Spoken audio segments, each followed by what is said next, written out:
কতটা অসুস্থ বর্ষা দেখেছো তোমরা? কালকে ভিডিও দেখে নিয়েছো না? কতটা অসুস্থ দেখে নিয়েছো? বরের সাথে একটু ঘুরতে যেতে হবে, বর না দেওরের সাথে একটু ঘুরতে যেতে হবে। তার নিউমোনিয়ার দোষ আছে, ঠান্ডার দোষ আছে, তার নার্ভের দোষ আছে, ঠান্ডা লাগানো যাবে না, কিন্তু বাইকে ওঠা যাবে। তার ডান হাতে কাজ করতে পারবে না, রান্না করা বারণ, কিন্তু ডান হাতে ফোন ধরে ভিডিও করতে পারবে দেওরের পেছনে বসে। অবশ্যই দেওর বলবো, কারণ প্রথম হাজবেন্ডের সঙ্গে ডিভোর্স হয়নি, সেই জন্য দেওরই বলবো এখন থেকে, দেওর আর বৌদি। পেছনে বসে কি সুন্দর ভিডিও করতে করতে যেতে পারবে। এত অসুস্থ, অনেকে ভাবছে বাঁচবেই না, অনেকে বলছে বাঁচবেই না, ওর যা হয়েছে। তখন আমি নিজেদের ক্ষমা করতে পারবো তো? বাঁচবেই না। কালকে ভিডিও নিশ্চয়ই তোমরা দেখে নিয়েছো যে কতটা অসুস্থ হলে ঘুরতে যাবে, সেটা কি বলতে হবে, ডাক্তারের কাছে গেছে। ডিসপেন্সারিও দেখায়নি।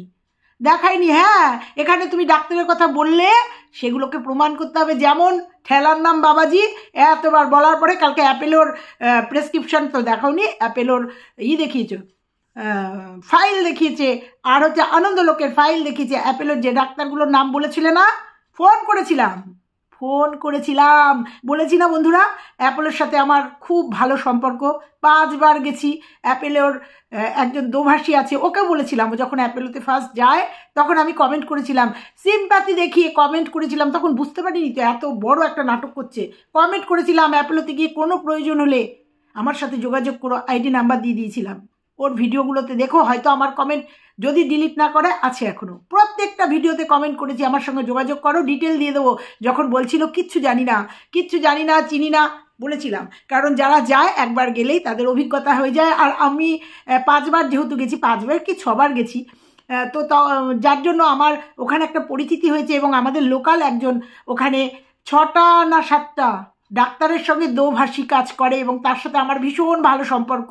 এই নবদ্বীপের লোক, অনেকটা বয়স্ক, ভীষণ ভালো। ওখানে 20 বছর অ্যাপেলোতে ওখানে একটা হোটেলে ঘর ভাড়া করে উনি আছেন, বিয়ে থাকা কিচ্ছু করেননি, উনি শুধু এই দোভাষীর কাজ করে। আর এবং আমাদের মতো লোকজন গেলে বিনা পয়সায় সার্ভিস দেয়, ভীষণ ভালো মানুষ। ওই জন্য কমেন্ট করেছিলাম ওর ভিডিওগুলোতে, তুমি আমার সাথে যোগাযোগ করো, সমস্তটা ব্যবস্থা করে দেবে, ওখানে কোনো অসুবিধা হবে না, ভীষণ ভালো মানুষ। করেছিলাম, কিন্তু যোগাযোগ করবে না তো? করবে কেন? যোগাযোগ করলে তো সব জেনে যাব।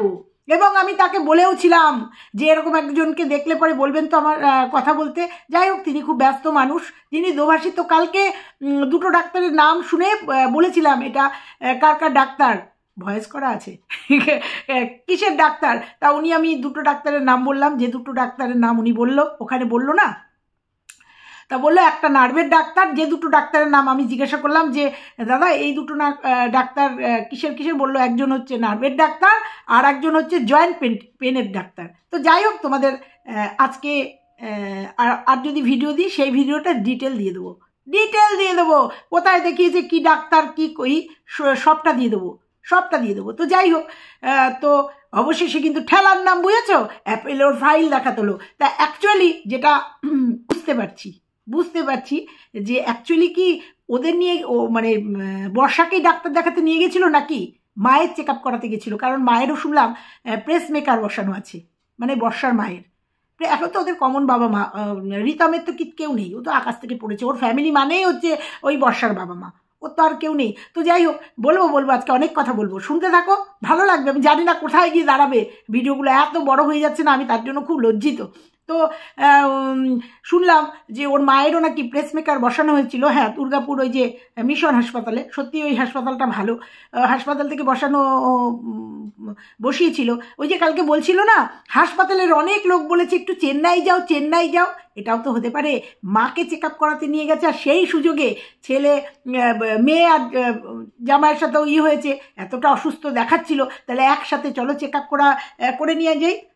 আর ভুল তথ্য দিও না, অ্যাপেলো সম্বন্ধে দিও না।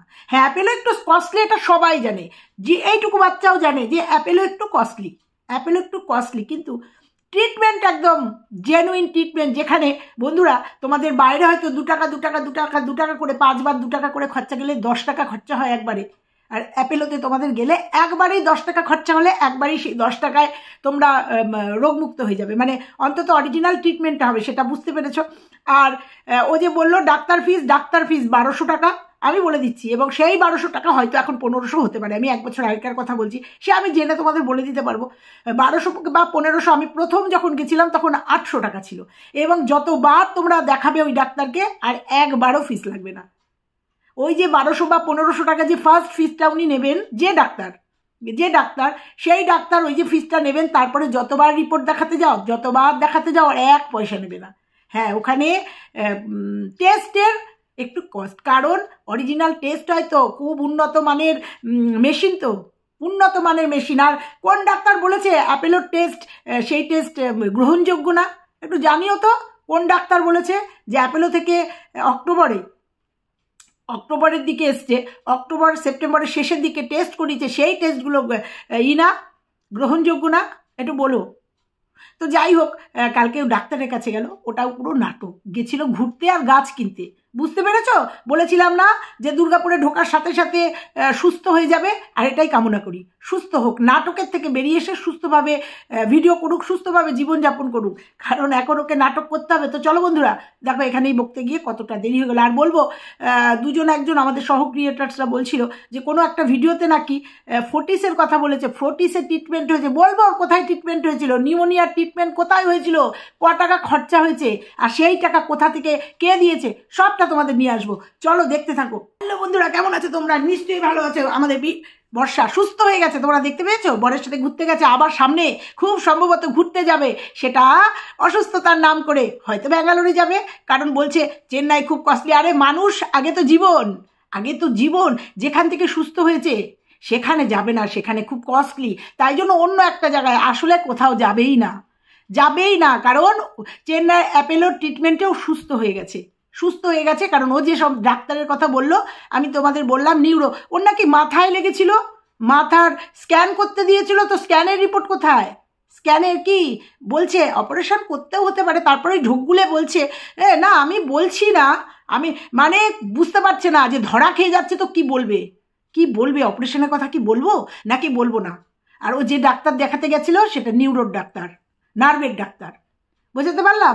ডান হাতটা কাঁপছিল না, হয়তো নার্ভের কোনো প্রবলেম হতে পারে, জয়েন্ট পেনের ডাক্তার দেখেছি। আর অ্যাপেলোতে পায়ের থেকে মাথা পর্যন্ত একটা প্যাকেজ হয়, ওর মধ্যে সব টেস্ট হয়, বলে না সব টেস্ট হয়নি, আবার টেস্ট করাতে হয়েছে, সমস্তটা ফালতু কথা। যদি ফুল বডি চেক আপ হয়, তাহলে ওই ফুল বডি পায়ের ফুট থেকে মাথা পর্যন্ত সব চেক আপ হয়। আমি নিজে করিয়েছি, আমি জানি। এবং অ্যাপেলোতেই আমার ধরা পড়েছিল আমার গলব্লাডার স্টোন, যেটা এখানকার কোনো ডাক্তার ধরতে পারিনি। ওখানে গিয়ে টেস্ট করানোর পরেই আমার ধরা পড়েছিল গলব্লাডার স্টোন, তারপরে এসে আনন্দলোক থেকে আমি রিমুভ করেছিলাম, বুঝতে পারলাম। আচ্ছা, যাই হোক, তো সুস্থ হয়ে গেছে। এবার একটু নাটক করবে, নাটক করা শুরু করে দিয়েছে।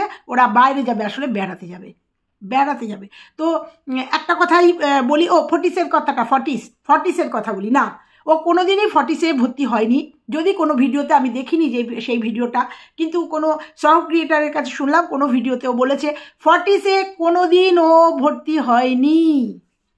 ও যেন প্রমাণ দেয় যদি কোনো ভিডিওতে বলে থাকে যে ফর্টিসেও ভর্তি হয়েছিল। ও হয়েছিল দুর্গাপুর এই যে মিশন হাসপাতালে ভর্তি হয়েছিল, এটাও একটা মানে প্রাইভেট হাসপাতাল।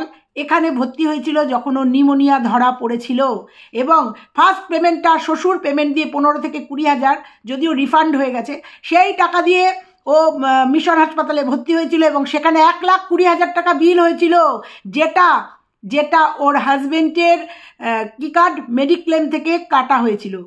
এবং ভোডাফোনে তখন সম্ভবত চাকরি করতো, সেখানে মেডিক্লেম করা ছিল, এবং সেই মেডিক্লেম থেকে এই 1,20,000 টাকাটা ওর খরচা হয়েছে, সেটা কাটা হয়েছে। ঠিক বলছি কি না?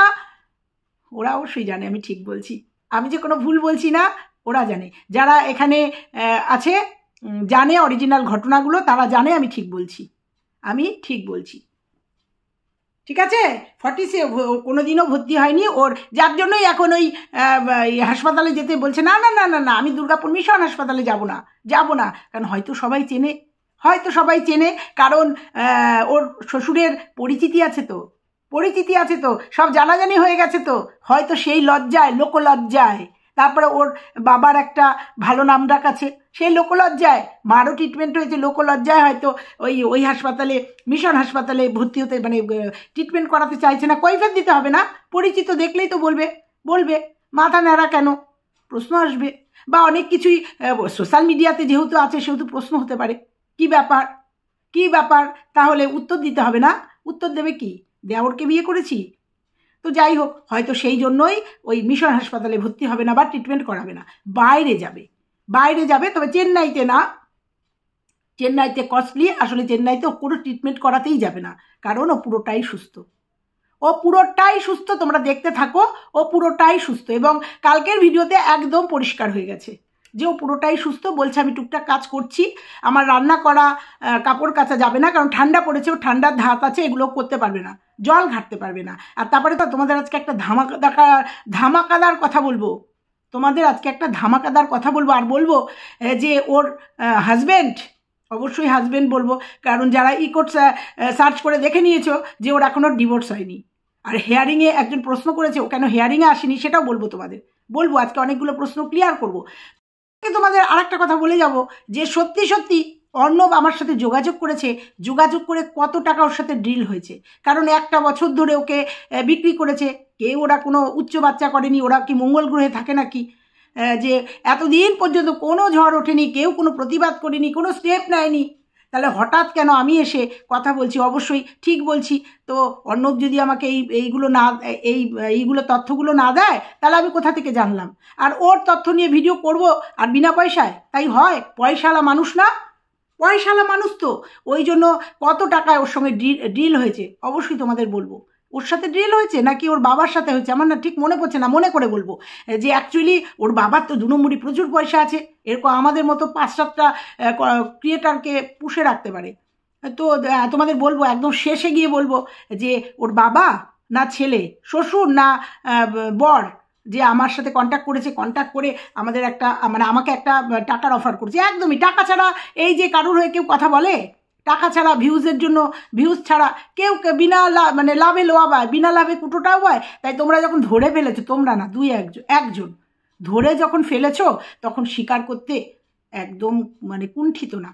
তোমার কাছে স্বীকার করে যাবো যে আমাকে কমেন্ট করেছো, বলবো বন্ধুরা 13 তারিখে একটা আইডি ক্রিয়েট করে আমাকে কি বলেছে, এবং সেই জন্যই সেইটা একদম সবার শেষে বলবো, একটু দেখতে থাকো, এবং সবার শেষে স্বীকার করে যাব যে অর্ণবের বাবা আমার সাথে কন্ট্যাক্ট করেছে এবং কত টাকায় আমাদের সাথে ডিল হয়েছে। কারণ টাকা ছাড়া তো দুনিয়ায় সবই ফাঁকা, সম্পর্ক বলো, যা বলো, সব টাকার বিনিময়ে এখন বেচা কেনা হয়। তো যাই হোক, যেটা বলে ফটিসের গল্পটা বললাম, ওটা যদিও কোনো ভিডিওতে বলে থাকে মিথ্যে কথা বলেছে। ও মিশন হাসপাতালে, দুর্গাপুর মিশন হাসপাতালে ভর্তি ছিল 6-7 দিন না 7-8 দিন মতো ভর্তি ছিল, এবং পুরোটাই কিওর হয়ে বাড়িতে গেছিলো। এই তো গেল।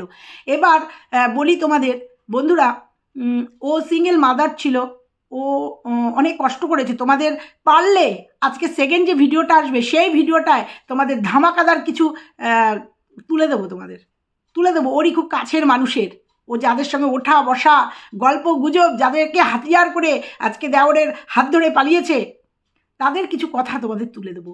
না রিভিল করতে পারবো কিনা জানি না, কিন্তু কিছু কথা তোমাদের সঙ্গে আজকে শেয়ার করবো। কারা তারা, আর কিভাবে ও মানুষের বিশ্বাস নিয়ে খেলেছে, কিভাবে অভিনয় করেছে, সবটা তোমাদের সঙ্গে বলবো, শেয়ার করবো এর পরের ভিডিওতে। কারণ পরের ভিডিওতে যেটা বলছিলাম, ওর ফ্ল্যাটে তোমরা যদি কেউ যাও, বা ওর ফ্ল্যাটের যদি তোমাদের আশেপাশে কেউ থাকে, তাদের একটু জিজ্ঞাসা করো, ওর ফ্ল্যাটে বর্তমানে এখনও 20 থেকে 25,000 টাকার মতো এখনও মশলা আছে। এখন হয়তো নষ্ট হয়ে গেছে, ড্যাম হয়ে গেছে। বিদেশি কি জানো, এলাচ, লবঙ্গ, দারচিনি, কারণ রান্না করতো, রান্নার চ্যানেল ছিল, সমস্ত আনাতো। এখনও পর্যন্ত ওর ফ্ল্যাটে ও ওর বর এতটাই ওকে কষ্ট দিত, ও সিঙ্গেল মাদার ছিল, এতটাই কষ্টে থাকতো যে তোমরা দেখেছো 5,000 টাকা দামের একটা ফেসিয়াল কিট ওর ঘরে দেখা গেছে, ওর ভিডিওতেই দেখা গেছে। তারপরে ওর একটা কাবার্ড পুরো সাজানো, ওর কসমেটিক্স। ও খুব গরিব ছিল, ওকে কেউ টাকা দিত না, খুব কষ্ট করে তিল করে টাকা জমিয়ে ফ্ল্যাট কিনেছে, তার সাথে এগুলোও কিনতো, এই যে দামি দামি সব কসমেটিক্স, তারপরে এই যে দামি দামি মশলা, সব বিদেশি মশলা, দেশি বিদেশি সব মশলা, প্রায় 20 থেকে 22,000 টাকার মশলা এখনো পর্যন্ত ওই ফ্ল্যাটে মজুত আছে। আর আমি যে ঠিক বলছি সেটা অবশ্যই ডেসপারেটলি বলছি। তাহলে বুঝতে পারছো কতটা কষ্টে থাকতো। বুঝতে পারছো? আমাকে একজন প্রশ্ন করেছে যে একা থাকবে, কষ্ট করে একটা 3 BHK ফ্ল্যাট নেবে কেন? একদমই তাই। যাদের বুদ্ধি আছে না, যারা অ্যানালিসিস করতে জানে, তারা এইটুকু অন্তত বুঝতে পারবে যে সিঙ্গেল মাদার যে ছেলেকে নিয়ে যে থাকবে, যে ভিডিওগুলো দেখিয়েছে দিনের পর দিন, যে ভিডিওগুলো দেখিয়েছে, সেই ভিডিওগুলোতে দেখিয়েছে 3 BHK একটা ফ্ল্যাট। তাহলে ও যদি একাই ছেলেকে নিয়ে থাকবে, তাহলে ও 3 BHK ফ্ল্যাট নেবে কেন, কিনবে কেন? অনেক বেশি দাম। ও একা থাকবে 1 BHK ফ্ল্যাট নিতে পারতো। প্রসঙ্গ তো এখন উঠে আসছে কথাগুলো, ভিউয়ার্সরা বলছে একদমই তাই, তোমরা ঠিক ধরেছো। যদি ও মানে একা থাকবে তাহলে 1 BHK ফ্ল্যাট নেবে, 3 BHK ফ্ল্যাটের অনেক দাম। ও কষ্ট করে তিল করে 10 বছর টাকা জমিয়ে ওই 3 BHK ফ্ল্যাটটা কিনেছিল। তোমাদের বলেছে না, খুব কষ্ট করে তিল করে পয়সা জমিয়ে ওই যে বড় ফ্রিজটা, ওয়ালপুলের বড় ফ্রিজটা কিনেছিল। বলে দিচ্ছি তো তোমাদের সব। তা যাদের বুদ্ধি আছে তারা বুঝতে পারবে যে ও দিনের পর দিন মিথ্যে কথা বলে ভিডিও করেছে, দিনের পর দিন। তারপরেও রোগটাকে নিয়ে এখন মিথ্যে কথা বলছে। সবটা তুলে দেবো রোগ সম্বন্ধে, একটুখানি ওয়েট করো তোমরা, একটুখানি ওয়েট করো। যেমন ওর ব্যক্তিগত জীবন সবটা তুলে দিচ্ছে। এখন প্রশ্ন হচ্ছে, অনেকেই বলছে মঙ্গল গ্রহে থাকে নাকি, ওদের শ্বশুরবাড়ির লোকজন স্টেপ নেয়নি। আবার একই প্রশ্ন, স্টেপ কার বিরুদ্ধে নেবে? নিজের ভাইপো, জেঠু হয়, এখনো পর্যন্ত 2 ভাই একই বাড়িতে থাকে, মানে ওই রিতমের বাবা আর অর্ণবের বাবা একই বাড়িতে থাকে। সেই বাড়িতে দুর্গা পুজো হতো বন্ধুরা, এখন সেটা বারোয়ারি হয়ে গেছে, কিন্তু কোনো এক সময় সেখানে দুর্গা পুজো হতো। কেমন বাড়ি বুঝতে পারছো? তাহলে বুঝতে পারছো কেমন ফ্যামিলি আর কেমন ফ্যামিলি বন্ডিং। আরও অনেক কথা বলতে পারতাম, যে রিতমের বাবা কি করেন, সেই ব্যবসাটাও। রিতমের বাবার একটা কি যেন আটা কল আছে, মানে ওই যে গম ভাঙায় না, সেই আটা কল আছে রিতমের বাবার। সোর্স অফ ইনকাম ওইটা। বোঝাতে পারছি? এটারও একটা কাহিনী আছে। তো যাই হোক, 2 ভাইয়ের ভীষণ মিল, মানে রিতমের বাবা আর অর্ণবের বাবা ভীষণ মিল। দুজনকে খুব মানে দাদাকে খুব মানে। কি করবে? কেস করবে, কি করবে পারে। তবে একটা কথা আজকে বলবো এইখানে দাঁড়িয়ে, যদি আমার ভিডিওটা অর্ণবের বাবার পরিচিত কেউ দেখো, অবশ্যই দেখো, সেটা আমি জানি। তাদের আত্মীয় স্বজন পরিজন আমি জানি, কেউ না কেউ আমার ভিডিওটা দেখো। আর আমি কাকে ইন্ডিকেট করছি তোমরা বুঝতে পারছো। তাদের রিকোয়েস্ট করব, এই বৌদি আর দেওর যখন পালিয়ে গেছিল 3 দিন বাদে, যেমন ফ্ল্যাটে খুঁজতে গেছিল এই বর্ষার বাবা, মা, মামা, খুড়তো ভাই, দাদা, 6 জন গেছিল টোটাল ফ্ল্যাটে খুঁজতে।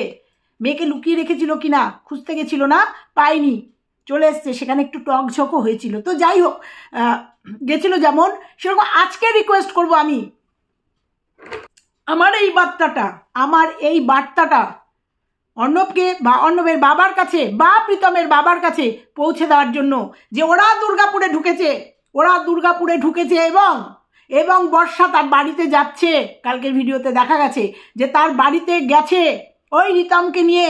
আমি রিকোয়েস্ট করব অর্ণবের বাবাকে আর অর্ণবের কাকুকে, তারা যেন এইবার বর্ষার বাড়িতে যায়। দরকার হলে অর্ণবও যেন যায়, একসাথে যেন যায়।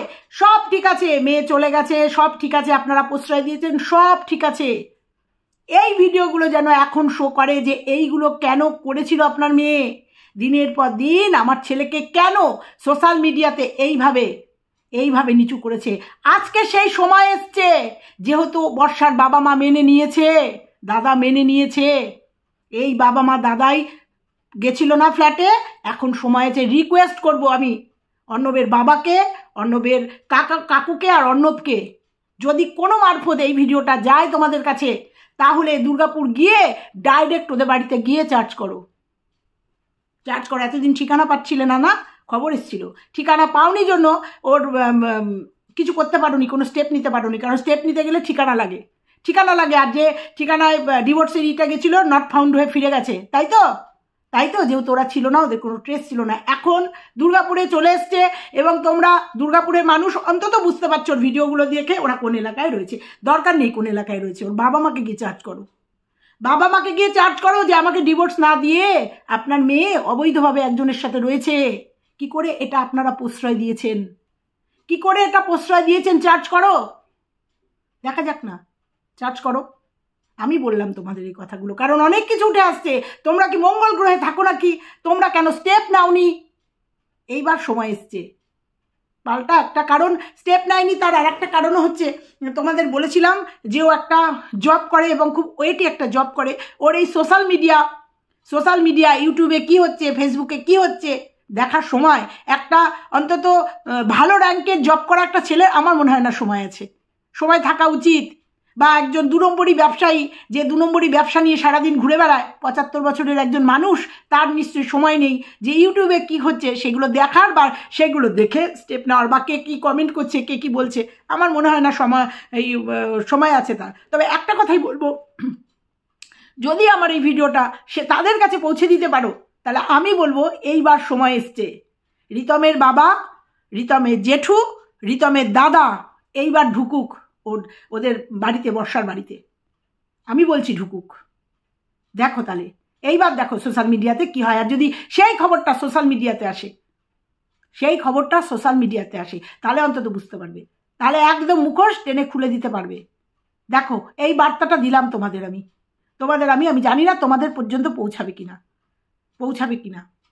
এবার তোমাদের কটা প্রশ্নের উত্তর দেবো আর তারপরে লাস্টে তোমাদের যেটা বলেছি অবশ্যই বলবো।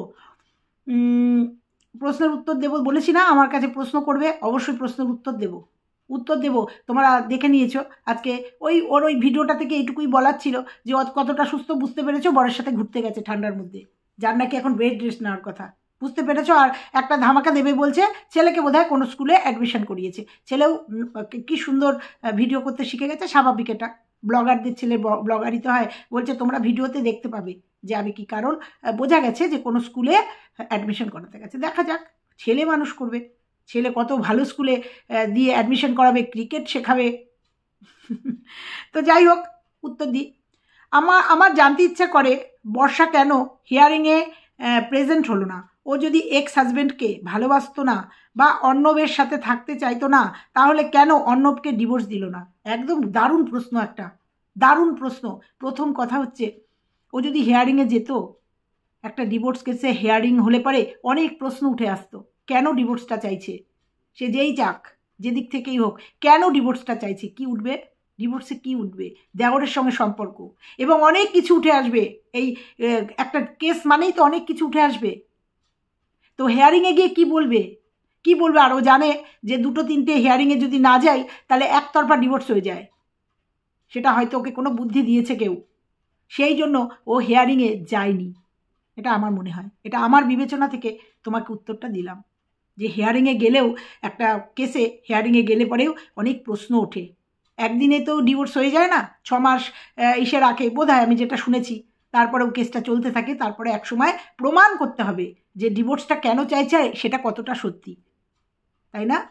তো যাবে কোন মুখে, দাঁড়াবে কোন মুখে? অর্ণবের সামনে গিয়ে দাঁড়াবে কোন মুখে বলবে যে ও মাতাল, দুশ্চরিত্র? প্রমাণ করতে হবে তো, যেগুলো কোনোদিনও করতে পারেনি। প্রমাণ করতে হবে তো যে ও দেওরকে বিয়ে করেছে, যে দেওর ওর হাজব্যান্ডের খুড়তুতো ভাই। হয়তো এইসব ভয়েই যায়নি। বোঝাতে পারলাম নিশ্চয়ই। একটা প্রশ্নের উত্তর দেবো, দেওয়ার পরে তোমাদের আমি ওই যেটা বলেছি ভিডিওর প্রথমে সেটা তোমাদেরকে তুলে দেবো। ওর আগের ভিডিওগুলো দেখলাম, কি করে এত বড় একটা ফ্ল্যাটে ও একা থাকতে পারে। ও যদি একাই ফ্ল্যাটটা তৈরি করে থাকে 10 বছর কষ্ট করার পর, তাহলে 3 BHK ফ্ল্যাট কিন্তু না, যেটা আমি বললাম একটু আগে। এটা একটা কমেন্টে দেখলাম উঠে এসছে। শুধু ফালতু কথা। ওর আগের ভিডিওগুলো দেখলেই বোঝা যায় ও কিছু লুকিয়ে ভিডিও করতো। 2জন মানুষের জন্য কে রান্নার লোক রাখে? বেশ সাজানো গোছানো ছিল। বাড়িটা কি এমন কাজ করতো বর্ষা যা নাকি বার থেকেই করতো? আর একটা কথা বলি, ওর রান্নার কোয়ান্টিটি দেখে যদি অনেকে প্রশ্ন করতো যে এতটা খাবার, এতটা মাংস তোমরা 2জন খাবে, মানে মা আর ছেলে খাবে, তাতে ও উত্তর দিতে বসে যেত। খুব জ্বালা লেগে যেত যখন ভিউয়ার্সরা ধরে ফেলতো এতটা মাংস, কারণ স্বামীর জন্য তো রান্না করতো। যখন কোয়ান্টিটিটা বেশি দেখতো, মাছটা বেশি দেখতো, ভিউয়ার্সরা প্রশ্ন করে ফেলতো মা আর ছেলে খাবে, এত রান্না। তার জন্য একটা ভিডিওতে দেখছিলাম, খুব জ্বালা লেগে যেত যখন, তোমাদের এত কেন গো, তোমাদের কৈফিয়ত দেবো কেন গো, তুমি দেখাবে, দেখে ভিউজ কামাবে। কিন্তু কৈফিয়ত দেবে না যে এতটা কেন মাংস, এতটা কেন মাছ। এই একটা ভিডিওর কথা মনে পড়ে গেলে এই কমেন্টটা পড়তে গিয়ে সে রোগ একেবারে সেরে গেল, দিব্যি সুস্থ, দেখলেই বোঝা যায়। টাকে বেশ ঘন চুল উঠেছে আবার, একদমই তাই। তো চলো তোমাদের বলি যে আজকে যে মহা মূল্যবান একটা কমেন্টের জন্য আজকে এসছি। তবে একটা কথা তোমাদের বলে যাই, যে এখনও বলছি যে বর্ষার হাজব্যান্ড, অবশ্যই এক্স বলবো না যেহেতু ডিভোর্স হয়নি, তো বর্ষার হাজব্যান্ড সোশ্যাল মিডিয়াতে কোনো দিনই ছিল না, সোশ্যাল মিডিয়াতে কোনো দিনই ছিল না, এখনও নেই। শুধু ওর হাজব্যান্ড না, ওর বাবাও সোশ্যাল মিডিয়াতে নেই, ওরা কেউ। এইটুকু শুধু তোমাদের বলে গেলাম। আর যদিও দুটো একটা ভিডিও যদিও দেখে থাকে, তাহলে ওদেরই কেউ রিলেটিভ ভিডিওগুলো দেখে হয়তো তাদের কাছে বলে পাঠায়, তাহলে হয়তো দুটো একটা ভিডিও দেখলেও দেখতে পারে। এইটুকু তোমাদের বলে গেলাম যে সোশ্যাল মিডিয়াতে কোথাও কোথাও অর্ণবকে পাবে না, মানে বর্ষার হাজব্যান্ডকে কোথাও পাবে না, বলে গেলাম। কেউ যদি প্রুভ করতে পারো সেদিন আমাকে বলো যে এটা মানে বর্ষার মানে এক্স হাজব্যান্ড এই মানে সোশ্যাল মিডিয়াতে আছে। এটুকু বলে দিলাম, বলে গেলাম আজকে। অবশ্যই দায়িত্ব নিয়ে বলে গেলাম, দায়িত্ব নিয়ে বলে গেলাম। যেমন আমাকে একজন কমেন্ট করেছে, এমন ভাষায় কমেন্ট করছে যেন থাক, সেটা নিয়ে আবার একটা ভিডিওতে তোমাদের বলবো, আবার একবার কমেন্ট আসুক, অবশ্যই তুলে দেব।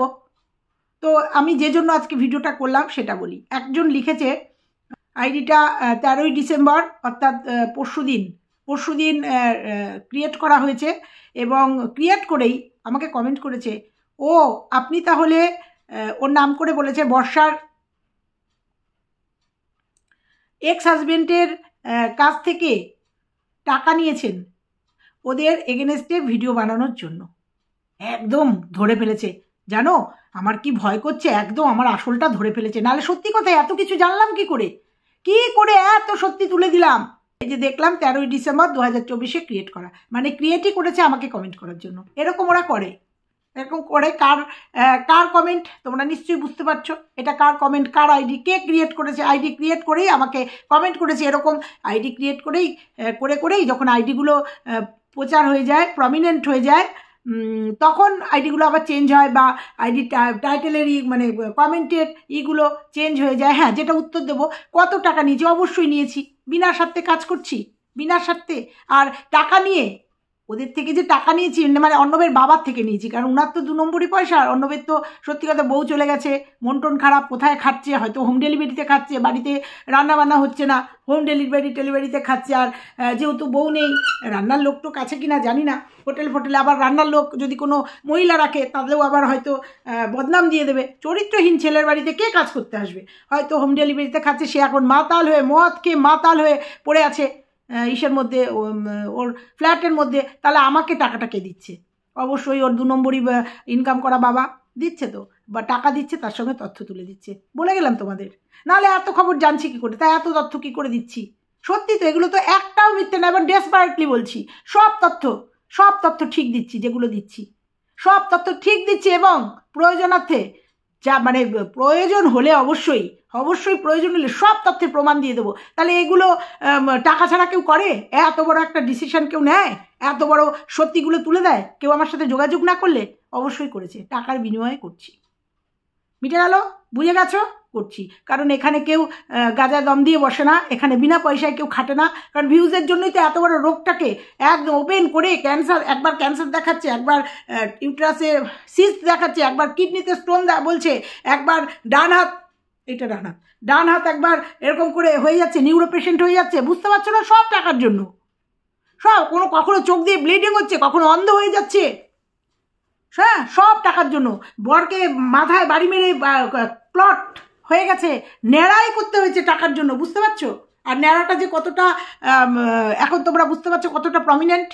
ঠান্ডা লেগে যাবে হয়তো, ওই জন্য ন্যাড়া করেছে। যাই হোক, যে কারণেই হোক ন্যাড়া করেছে, সবটাই পয়সার জন্য।